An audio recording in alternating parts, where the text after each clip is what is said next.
નમસ્તે વિદ્યાર્થી મિત્રો, જો આપણે આગળ બાકીના એક્ઝામ્પલ્સ છે જોઈએ. સ્વાધ્યાયમાં 13.18 બરાબર રકમ જુઓ. આપણે જે યુરેનિયમ જેવા ભારે ન્યુક્લિયસોનું વિખંડનની જે પ્રક્રિયા ભણી ગયા બરાબર, એની પર આધારિત એક્ઝામ્પલ્સ છે. રકમ જુઓ. રકમમાં તમને આપેલું છે કે 1000 મિલીવોટનું વિખંડન રિએક્ટર તેના બળતણનો અડધો ભાગ 5 વર્ષમાં વાપરે છે. એટલે રિએક્ટરનો આપણે પાવર આપ્યો છે. એટલે રિએક્ટરનો પાવર P બરાબર 1000 મેગાવોટ છે. 1000 મેગાવોટ. તો 1000 મેગાવોટ રિએક્ટરનો પાવર છે. તો મેગાવોટ આપણે વોટમાં ફેરવી નાખીએ બરાબર. 1 મેગાવોટ બરાબર 10 ની 6 ઘાત વોટ થાય. એટલે 1000 ગુણ્યા 10 ની 6 ઘાત વોટ કરો એટલે 10 ની 9 ઘાત વોટ બરાબર રિએક્ટરનો પાવર તમને આપેલો છે.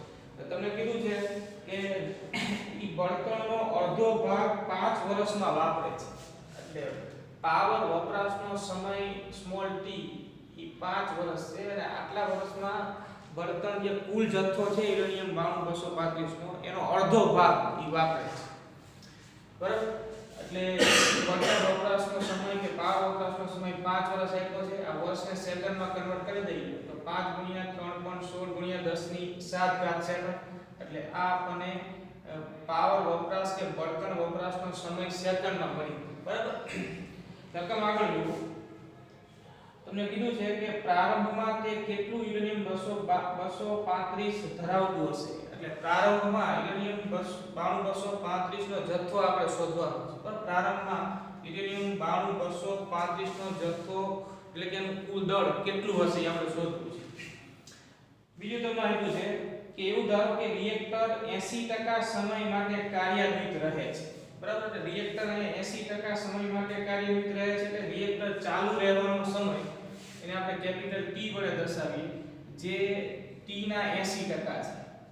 આજે T પાવર વપરાશનો જે સમય છે એના 80% આ છે. એટલે કેપિટલ T રિએક્ટર ચાલુ રહેવાનો સમય અને ઈ સ્મોલ t ના 80% છે. એટલે આપણે ઈ શોધી નાખીએ જો સ્મોલ t ના 80% એટલે કે 1.577 ગુણ્યા 10 ની 8 ઘાત ગુણ્યા 80 ભાગ્યા 100 બરાબર 80%. આ રીતે આપણને આ મળી જશે.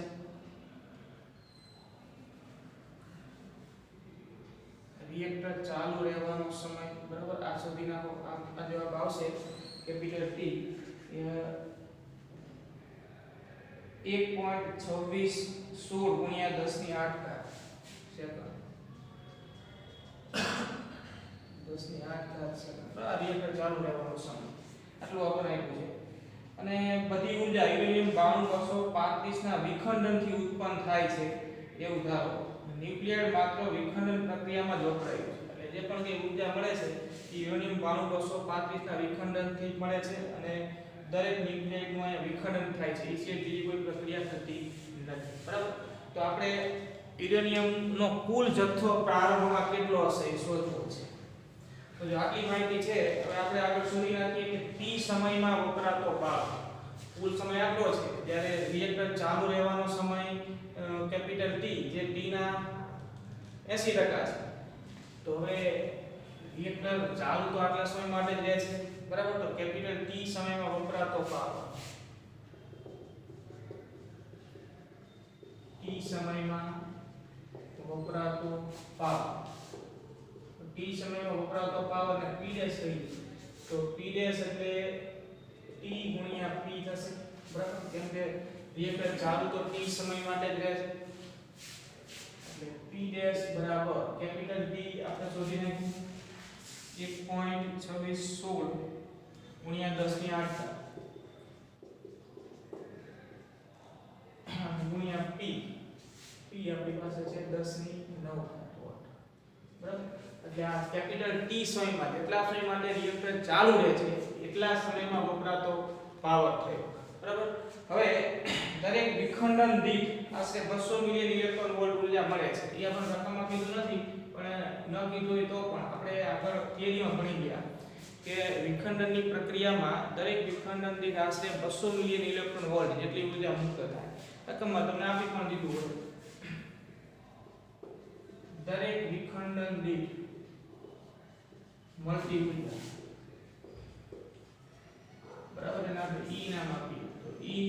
200 મિલિયન ઇલેક્ટ્રોન વોલ્ટ હોય છે. તો આ ઊર્જાને આપણે પહેલા ઇલેક્ટ્રોન વોલ્ટમાં ત્યારબાદ જૂલમાં કન્વર્ટ કરી નાખીએ. એટલે 200 ગુણ્યા 10 ની 6 ઘાત કરો એટલે ઇલેક્ટ્રોન વોલ્ટને જૂલમાં કન્વર્ટ કરવા. 1.6 ગુણ્યા 10 ની -19 ઘાત કરો એટલે આ જૂલમાં થઈ ગયું. એટલે દરેક વિખંડન દીઠ આશરે જૂલમાં આટલી ઊર્જા મળશે. બરાબર. દરેક વિખંડન દીઠ ઉત્પન્ન થતી ઊર્જા આપણે હવે જાણીએ છીએ.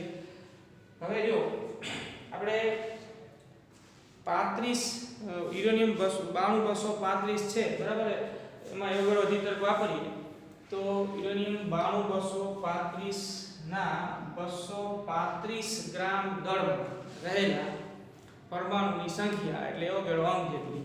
તો પછી 1 ગ્રામમાં કેટલી? તો આપણે આ રીતે 1 ગ્રામ યુરેનિયમના જથ્થામાં રહેલા પરમાણુની સંખ્યા શોધી નાખીએ. એના પરથી આપણે આ જથ્થો પ્રારંભમાં કેટલો હશે એ ગણી શકીશું. જો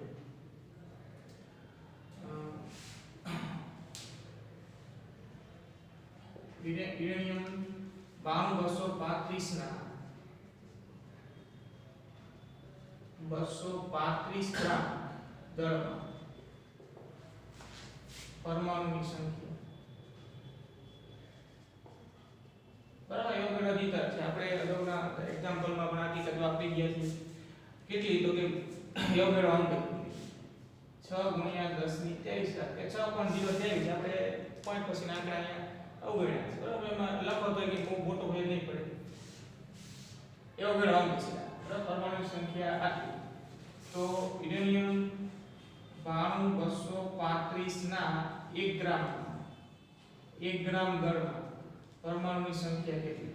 હવે આપણે આ ત્રિરાશિ પરથી અહીંયા યુરેનિયમ 92235 ના 1 ગ્રામમાં પરમાણુની સંખ્યા મળી જશે. 35 ના 1 ગ્રામ દળમાં પરમાણુની સંખ્યા 1 ગ્રામ દળમાં પરમાણુની સંખ્યા, બરાબર. 235 ગ્રામમાં આટલી, તો 1 ગ્રામમાં કેટલી? તો એ સંખ્યાને આપણે n વડે દર્શાવીએ તો એ થશે, બરાબર, 1 ગુણ્યા 6 ગુણ્યા 10 ની 23 ઘાત છેદમાં 235. તો આ યુરેનિયમ 92235 ના 1 ગ્રામ દળમાં રહેલા પરમાણુની સંખ્યા મળશે, બરાબર. પહેલા આટલું શોધી નાખવાનું છે અને એ જવાબ તમને મળશે. યુરેનિયમના 1 ગ્રામમાં પરમાણુની સંખ્યા 2.553 ગુણ્યા 10 ની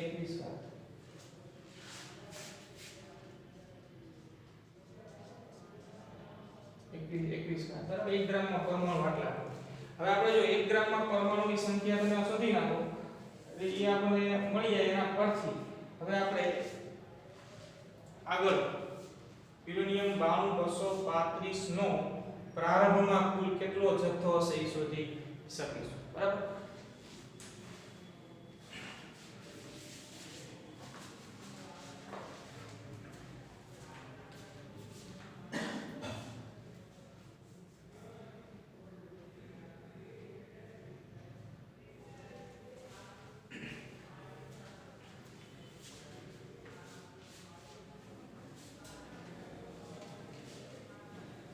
જો હવે જો અહીંયા સુધીની ગણતરીમાં આપણે કેટલી વાત કરી? તો કે કેપિટલ T સમયમાં વપરાતો પાવર શોધી નાખ્યો. દરેક વિખંડન દીઠ ઊર્જા જૂલમાં મેળવી લીધી. યુરેનિયમ 92235 ના 1 ગ્રામ દળમાં પરમાણુની સંખ્યા શોધી નાખી એવોગાડ્રો અધિકાર પરથી. હવે આપણી પાસે જો દરેક વિખંડન દીઠ ઉત્સર્જાતી ઊર્જા આટલી છે અને 1 ગ્રામ યુરેનિયમ 92235 નો જથ્થો હોય તો એમાં કુલ આટલા પરમાણુ છે. તો જો 1 ગ્રામ યુરેનિયમ 92235 માના પરમાણુનું વિખંડન થાય તો કુલ કેટલી ઊર્જા મળે? તો એક વિખંડન દીઠ આટલી, બરાબર, ઊર્જા મળે છે. તો એવા તો યુરેનિયમના 1 ગ્રામમાં કેટલા છે? તો કે 2.553 ગુણ્યા 10 ની 21 ઘાત પરમાણુ છે. તો આપણે 1 ગ્રામ યુરેનિયમના વિખંડન દીઠ મળતી ઊર્જા પણ શોધી શકીએ. ત્રિરાશિ મૂકો છો કે એક વિખંડન દીઠ ઊર્જા આટલી, બરાબર. આ જે છે 200 ગુણ્યા 10 ની 6 ઘાત ગુણ્યા 1.6 ગુણ્યા 10 - 19 જૂલ. તો એવા તો 1 ગ્રામનું વિખંડન થાય તો 1 ગ્રામમાં કેટલા પરમાણુ છે? તો કે 2.553 ગુણ્યા 10 - 21 2.553 ગુણ્યા 10 - 21 વિખંડન દીઠ ઊર્જા કેટલી? બરાબર. તો આ જે મળે 1 ગ્રામ યુરેનિયમના વિખંડન દીઠ મળતી ઊર્જા મળે. 1 ગ્રામ યુરેનિયમ 92 ના વિખંડનથી મળતી ઊર્જા. આ ત્રીજા શીટમાં જે જવાબ મળે 1 ગ્રામના વિખંડનથી મળતી ઊર્જા મળે. કેમ કે આ જે છે 1 ગ્રામ યુરેનિયમ 92 માં ન્યુક્લિયસોની સંખ્યા છે.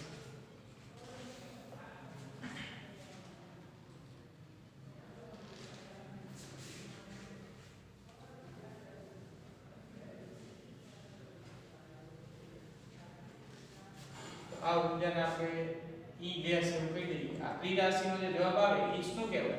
તો કે 1 ગ્રામ યુરેનિયમ 9235 ના વિખંડનથી મળતી ઊર્જા. બરાબર. એક વિખંડન દીઠ આટલી. તો 1 ગ્રામમાં કુલ પરમાણુની સંખ્યા આટલી છે. તો આટલા વિખંડન દીઠ ઊર્જા કેટલી? જે આવી 1 ગ્રામ યુરેનિયમ 9235 ના વિખંડનથી મળતી ઊર્જા કહેવાય. જે ત્રિરાશી પ્રમાણે આ ગુણાકાર થશે. 2.553 ગુણ્યા 10 - 21 ગુણ્યા 200 ગુણ્યા 10 - 6 ગુણ્યા 1.6 ગુણ્યા 10 - 19. બરાબર. એટલે આ જૂલમાં જવાબ જે આવશે એ 1 ગ્રામ યુરેનિયમના વિખંડન દીઠ મળતી ઊર્જા. આ ગુણાકાર કરશો એટલે એ જવાબ તમને મળશે 8.1696 ગુણ્યા 10 - 10. બરાબર. આટલું ઊર્જા મળશે 1 ગ્રામ યુરેનિયમના વિખંડન દીઠ મળતી ઊર્જા. હવે જો આ જે જવાબ આપણને મળ્યો છે P બેઝ કે 1.2616 ગુણ્યા 10 - 8 ગુણ્યા 10 - 9 વોટ. વોટ એટલે જૂલ પર સેકન્ડ. એટલે કેપિટલ T સમયમાં વપરાતો પાવર છે આ. બરાબર. એટલી ઊર્જા મળે છે.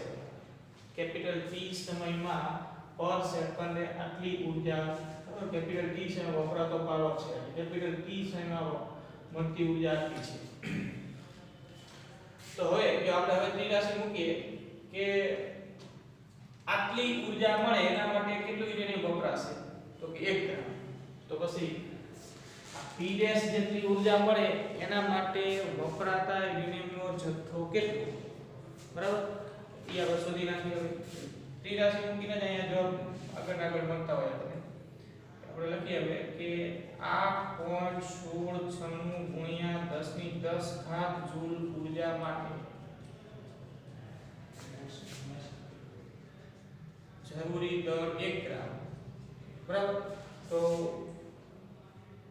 1.2616 ગુણ્યા 10 - 8 ગુણ્યા 10 - 9 જૂલ ઊર્જા માટે જરૂરી દર કેટલો? તો આ મળશે આપણને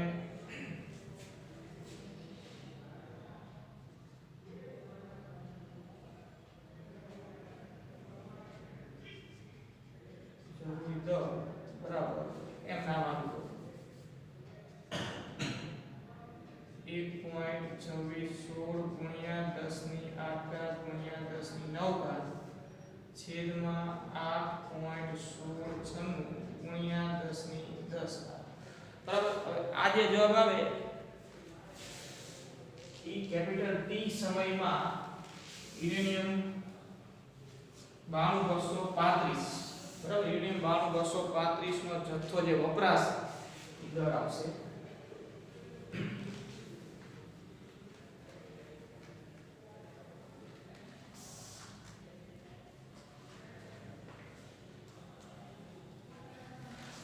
આ જવાબ મેળવો. એ જવાબ તમને મળશે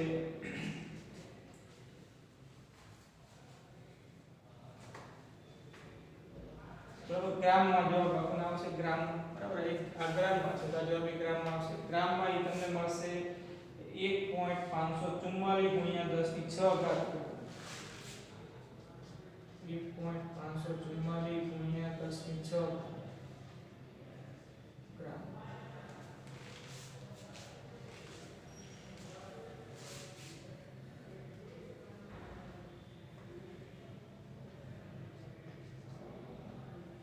એક 544 ગુણ્યા 10 ની 6 ઘાત ગ્રામ અને કિલોગ્રામમાં લખો તો ગુણ્યા 10 ની 6 ઘાત ગ્રામ છે, કિલોગ્રામમાં લખો હોય તો હજી 10 ની 3 ઘાત વડે ભાગી નાખવા પડે એટલે ઈ મળશે કિલોગ્રામમાં 1544 કિલોગ્રામ. બરાબર, નિયર ઇક્વલ ટુ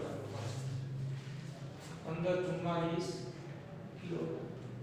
પણ આ તો બળતણનો અડધો ભાગ વપરાય દરમિયાન મળતી ઊર્જા છે ને, આપણે રકમમાં ચોખવટ કરી છે કે કેટલા સમયમાં બળતણનો અડધો ભાગ વપરાય છે. તો બળતણનો કુલ જથ્થો વપરાય, કુલ જથ્થો કેટલો હોય તો આના કરતા 2 ગણો હોય, કેમ કે આ તો આપણે જે ગણતરી કરી જે ઊર્જા મળે છે મુજબ ઈ દરમિયાન તો બળતણનો અડધો ભાગ જ વપરાય છે, જે બળતણનો અડધો ભાગ છે. બળતણ એટલે યુરેનિયમ 92235 માટે યુરેનિયમ 92235 નો પ્રારંભિક કુલ જથ્થો,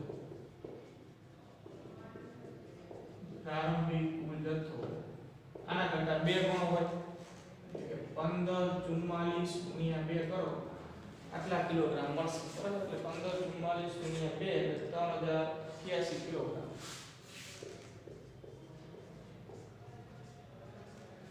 બરાબર છે. તો આ રીતે વિખંડનને અનુરૂપ તમે આ એક્ઝામ્પલ્સ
સ્વાધ્યાયમાં 13.19 જોઈએ.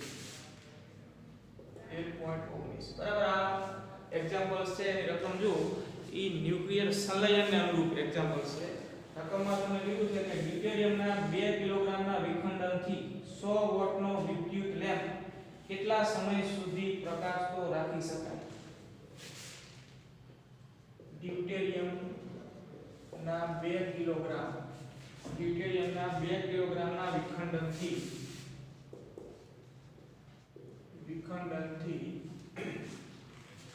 100 વોટનો વિદ્યુત બલ્બ 100 વોટનો વિદ્યુત બલ્બ કેટલા સમય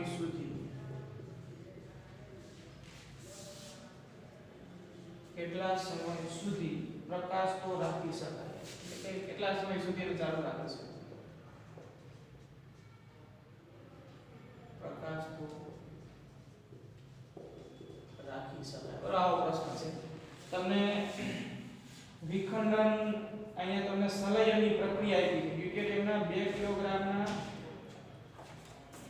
વિખંડનથી નહીં પણ અહીંયા સંલયનથી, બરાબર, કેમ કે ડ્યુટેરિયમનું વિખંડન નહીં થાય, ડ્યુટેરિયમનું સંલયન થશે. આ સુધારી નાખજો રકમમાં આપું સંલયન છે. ડ્યુટેરિયમના 2 કિલોગ્રામના સંલયનથી 100 વોટનો વિદ્યુત બલ્બ કેટલા સમય સુધી પ્રકાશ રાખી શકાય. ડ્યુટેરિયમ નું સંલયન થઈને એના કરતા ભારે ન્યુક્લિયસ બને અને ઊર્જા મુક્ત થાય. બરાબર, અહીંયા વિખંડન નહીં થાય, શું થશે? સંલયન. એટલે અહીંયા સંલયન બને. બરાબર, તો વિખંડન નહીં. તમને પ્રક્રિયા પણ આપી છે રકમમાં કે 2 ડ્યુટેરિયમ નું સંલયન થાય છે 1H2 1H2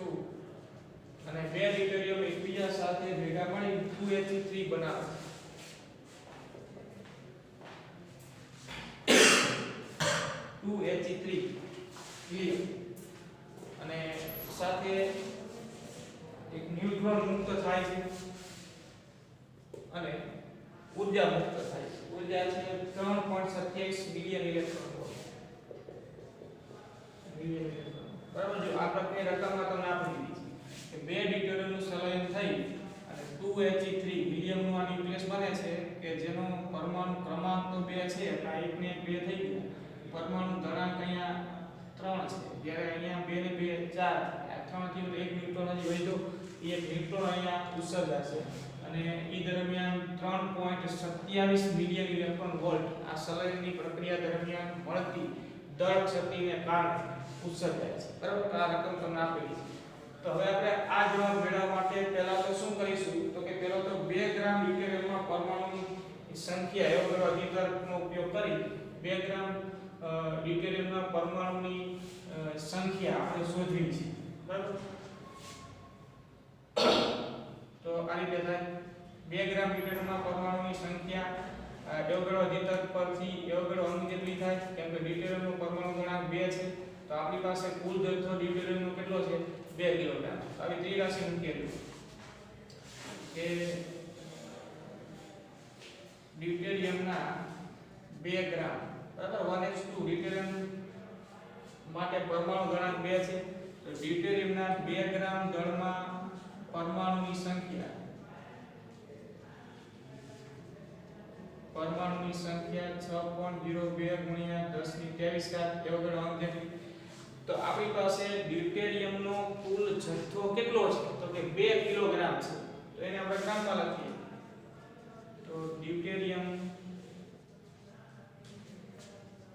ના 2 કિલોગ્રામ એટલે 2000 ગ્રામ થાય.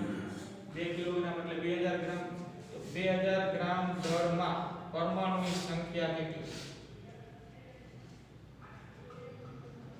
એટલે કુલ સંખ્યા આપણે પહેલા શોધી નાખીએ. આ જે સંખ્યા આવશે n બરાબર 2 ગ્રામમાં આટલી તો 2000 ગ્રામમાં કેટલી તો 2000 ગુણ્યા 6.02 ગુણ્યા 1023 છેદમાં 2 બરાબર. તો આ જે સંખ્યા છે એ 2 કિલોગ્રામ ડ્યુટેરિયમમાં પરમાણુની કુલ સંખ્યા મળે અને એ આવશે 6.023 ગુણ્યા 1026 તો 6.02 આપણે એવો ગણો તરીકે એક આવો લઈએ 23 ગુણ્યા 10 ની 6. બરાબર. આ 2000 કેન્સલ થઈ ગયા અને આ 3 શૂન્ય એટલે 23 એટલે 26. હવે જો 2 ડ્યુટેરિયમ ભેગા મળે 2 ડ્યુટેરિયમ એટલે કેટલી ઊર્જા મુક્ત થાય છે તો કે 3.27. બરાબર. આપણા રકમમાં એ મૂલ્ય આપેલું છે. 2 ડ્યુટેરિયમના સંલયનથી મુક્ત થતી ઊર્જા આપેલી છે તો આપણી પાસે કુલ ડ્યુટેરિયમના 2000 ગ્રામમાં એટલે કે 2 કિલોગ્રામમાં ડ્યુટેરિયમના પરમાણુની સંખ્યા આપેલી છે. એના પરથી આપણે આમ આગળ વધી શકીએ. આપણે કે 2 ડ્યુટેરિયમના પરમાણુના સંલયનથી કેટલી ઊર્જા મળે છે 3.27 મિલિયન ઇલેક્ટ્રોન. બરાબર. તો કુલ પરમાણુની સંખ્યા આપેલી છે તો 6.023 ગુણ્યા 1026 પરમાણુનું સંલયન થાય તો કુલ કેટલી ઊર્જા મળે તો કે 2 ના સંલયનથી આટલી તો 6.023 ગુણ્યા 1026 પરમાણુના સંલયનથી કેટલી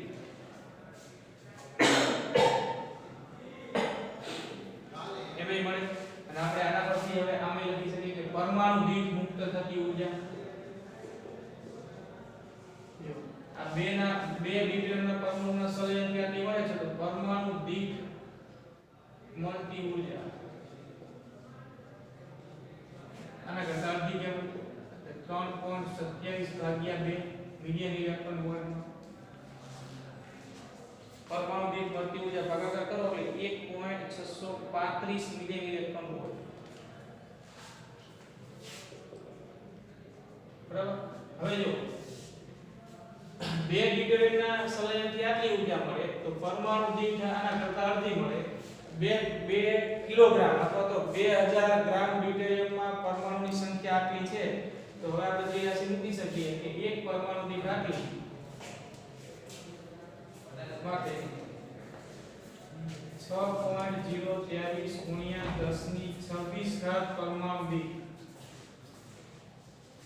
ઊર્જા કેટલી બરાબર તો એને આપણે E વડે દર્શાવીએ E બરાબર 6.023 ગુણ્યા 10 ની 26 ઘાત ગુણ્યા 1.635 million electron volt million electron volt ને જૂલમાં કન્વર્ટ કરવા હોય તો 6.023 ગુણ્યા 10 ની 26 ઘાત 1.635 ગુણ્યા 10 ની 6 ઘાત કરો તો ઇલેક્ટ્રોન વોલ્ટ ગુણ્યા 1.6 ગુણ્યા 10 ની -19 બરાબર એટલે આ જવાબ છે એ સામા આવશે જૂલમાં તો ટૂંકમાં 2 કિલોગ્રામ કે 2000 ગ્રામ ડ્યુટેરિયમના આટલા એના પરમાણુ માંથી મળતી ઊર્જા આટલી થશે E જેટલી બરાબર તો હવે જો આપણી પાસે આ E જે છે એ શોધી નાખવાનું આ તમે મેળવશો E નું મૂલ્ય એટલે E મળશે 15.75 ગુણ્યા 10 ની 13 ઘાત જૂલ 15.75 ગુણ્યા 10 ની 13 ઘાત હવે જો બલ્બની વાત કરો તો બલ્બનો પાવર આપણને આપ્યો છે કે 100 વોટનો બલ્બ છે એનો અર્થ કે બલ્બ દર સેકન્ડે 100 જૂલ ઊર્જા વાપરે 100 વોટનો બલ્બ એટલે 100 જૂલ પર સેકન્ડ બલ્બ દર સેકન્ડે આટલી ઊર્જા વાપરે 100 જૂલ બલ્બનો પાવર 100 વોટ છે બલ્બ દર સેકન્ડે 100 જૂલ ઊર્જા વાપરે બરાબર 100 જૂલ ઊર્જા હવે ધ્યાન આપો અહીં ની ગણતરીમાં આપણે શું કર્યું તો કે પહેલા તો ડ્યુટેરિયમના 2 ગ્રામ દળમાં પરમાણુની સંખ્યા અગર અણુ જેટલી છે એ યોગળ અધિતકનો ઉપયોગ કરી ડ્યુટેરિયમના 2 કિલોગ્રામ અથવા તો 2000 ગ્રામ દળમાં પરમાણુની સંખ્યા શોધી નાખી બરાબર જ્યાંથી ડ્યુટેરિયમના પરમાણુ 2 ડ્યુટેરિયમના પરમાણુનું સંલયન થાય બેન કેટલી ઊર્જા મળે તો કે 3.27 આ પણ આપેલું છે 2 ડ્યુટેરિયમના પરમાણુના સંલયનથી આટલી ઊર્જા તો પરમાણુ દીઠ કેટલી તો કે 2 નું સંલયન થાય તે આટલી મળે તો એક પરમાણુ દીઠ આના કરતા અડધી થાય બરાબર મિલિયન ઇલેક્ટ્રોન વોલ્ટ હવે આપણે જે રાશિ મૂકી કે જે 2 કિલોગ્રામ ડ્યુટેરિયમના કુલ આટલા પરમાણુ છે 6.023 ગુણ્યા 10 ની 26 ઘાત પરમાણુ છે તો એક પરમાણુ દીઠ મળતી ઊર્જા આટલી તો 6.023 ગુણ્યા 10 ની 26 ઘાત પરમાણુ દીઠ ઊર્જા કેટલી તો આ રાશિ મૂકો એટલે E બરાબર 6.023 ગુણ્યા 10 ની 26 ઘાત ગુણ્યા 1.635 મિલિયન ઇલેક્ટ્રોન વોલ્ટ થયું એને જૂલમાં કન્વર્ટ કરી નાખ્યા એટલે આના ગુણ્યા 6 ઘાત કરો એટલે ઇલેક્ટ્રોન વોલ્ટ અને ગુણ્યા 1.6 ગુણ્યા 10 ની -19 ઘાત કરો એટલે જૂલ બરાબર તો આજે આંકડો મળ્યો એ આંકડો આપણને 2 કિલોગ્રામ ડ્યુટેરિયમના દહનથી કે સંલયનથી મળતી ઊર્જા છે જૂલમાં હવે જે બલ્બ એના વડે જે પ્રકાશિત કરવાનો છે એ બલ્બનો પાવર કેટલો છે તો કે બલ્બનો પાવર 100 વોટ છે બલ્બનો પાવર 100 વોટ છે એનો અર્થ શું થાય તો કે બલ્બ દર સેકન્ડે 100 જૂલ ઊર્જા વાપરે બરાબર તો 100 જૂલ ઊર્જા દર સેકન્ડે વાપરે એ આપણને ખબર છે તો અહીંયા પ્રશ્ન કર્યો છે કે બલ્બ કેટલા સમય સુધી પ્રકાશ પર રાખી શકાય કુલ આપણને ઊર્જા આટલી મળવાની છે 2 કિલોગ્રામ ડ્યુટેરિયમના દહન તો હવે ત્રિરાશિ મૂકી અને છેલ્લો જવાબ મળે છે શું મૂકશું આપણે તો કે 100 જૂલ ઊર્જા વપરાય બલ્બ વડે 100 જૂલ ઊર્જા વપરાય એ દરમિયાન એને કેટલો સમય લાગશે તો કે 1 સેકન્ડ 100 જૂલ ઊર્જા વાપરવા માટે 1 સેકન્ડ સમય લાગે તો 15.75 ગુણ્યા 10 ની 13 ઘાત જૂલ ઊર્જા વાપરવા માટે કેટલો સમય લાગે આવી ત્રિરાશિ મૂકી શકાય એટલે જવાબ મળી જાય બરાબર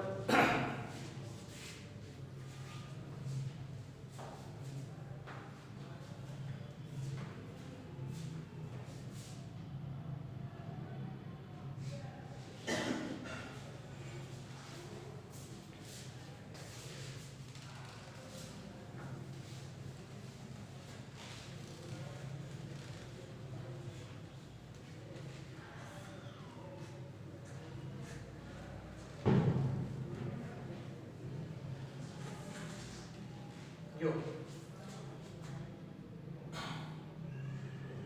બલ્બ વડે 100 જૂલ ઊર્જા વપરાય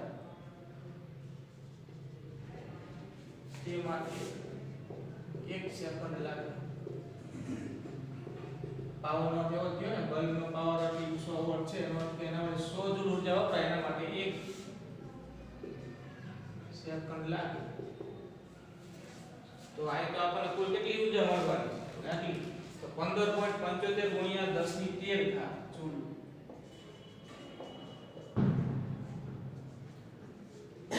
ઊર્જા વપરાય તે માટે કેટલો સમય લાગે, તે માટે સમય કેટલો, બરાબર. આટલી રાશિ થાય. તો હવે આપણને સમય મળે જે આપણે મેળવવાનો છે. t બરાબર 15.75 ગુણ્યા 10 ની 13 ઘાત ગુણ્યા 1 છેદમાં 100, બરાબર. આ સમય આવશે સેકન્ડ.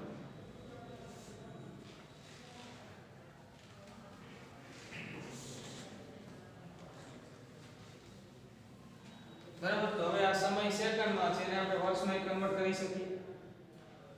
વર્ષમાં કન્વર્ટ કરવું હોય તો એને આપણે ભાગવા પડશે ને 3.16 ગુણ્યા 10 ની 7 ઘાત વડે. 15.75 ગુણ્યા 10 ની 13 ઘાત છેદમાં 100, બરાબર. સેકન્ડ ને વર્ષમાં કન્વર્ટ કરવો હોય તો 3.16 ગુણ્યા 10 ની 7 ઘાત વડે ભાગી નાખવા પડે. તો આ વર્ષ થઈ, કારણ કે 1 વર્ષ બરાબર 3.16 ગુણ્યા 10 ની 7 ઘાત સેકન્ડ, બરાબર. તો આ જવાબ મળશે આપણને છેલ્લો. છેલ્લો જવાબ છે 4.99 ગુણ્યા 10 ની 4 ઘાત.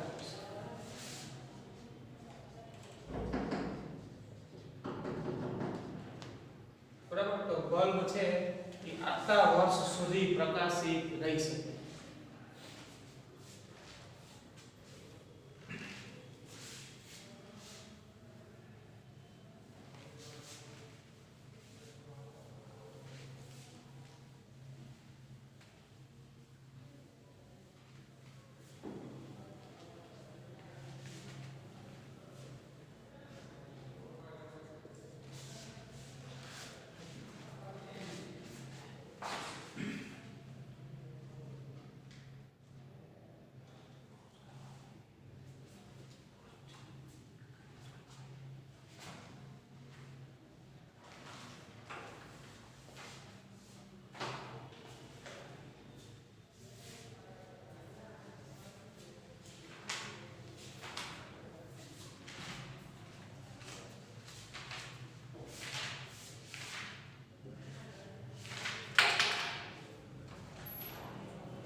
જો હવે આપણે ચેપ્ટર અહીંયા પૂરું કરીએ છીએ, બરાબર. એક એક્ઝામ્પલ સ્વાધ્યાયમાં તમે જાતે ટ્રાય કરજો.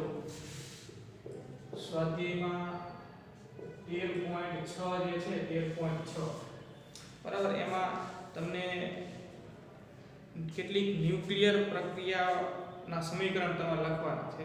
જેમ કે જે પ્રક્રિયા આપેલી છે, જેમ કે Ra 88 226 માંથી આલ્ફા ક્ષય થાય તો નવું બનતું ન્યુક્લિયસ કયું, બરાબર. એટલે આલ્ફા ક્ષય બીટા ક્ષય આપેલા છે અને તમારે પ્રક્રિયા અહીંયા પૂરી કરવાની છે. તો આપણે જાણીએ છીએ કે આલ્ફા ક્ષય થાય કોઈ ન્યુક્લિયસમાંથી તો જે જનક ન્યુક્લિયસ હોય એના ઝેડમાં 2 નો ઘટાડો થાય અને એમાં 4 નો ઘટાડો થાય. તો એ પ્રમાણે નવું ન્યુક્લિયસ બનતું હોય, બરાબર. ઋણ બીટા કોણ ઉત્સર્જાય તો જનિત ન્યુક્લિયસનું ઝેડ, જે જનક ન્યુક્લિયસના ઝેડ મૂલ્ય હોય એના કરતાં 1 વધશે, બરાબર. ઋણ બીટા કણ સાથે એન્ટી ન્યુટ્રિનો ઉત્સર્જાશે. એ રીતે ધન બીટા કણ હોય તો જે જનિત ન્યુક્લિયસ હોય એનો પરમાણુ ક્રમાંક એ જનક ન્યુક્લિયસના પરમાણુ ક્રમાંક કરતાં 1 ઓછો થશે, એની સાથે ન્યુટ્રિનો હોય, બરાબર. આ રીતે તમારે પ્રક્રિયા પૂરી કરવાની છે. તો તમે જાતે ટ્રાય કરજો, એ આવડશે. એટલે 13.16 નું એક્ઝામ્પલ, બરાબર. જાતે એ પ્રક્રિયાઓ લખજો, ટ્રાય કરજો, બરાબર. એ સિમ્પલ વાત છે. આલ્ફા બીટા ઉત્સર્જન પરથી તમારે આપવાની છે.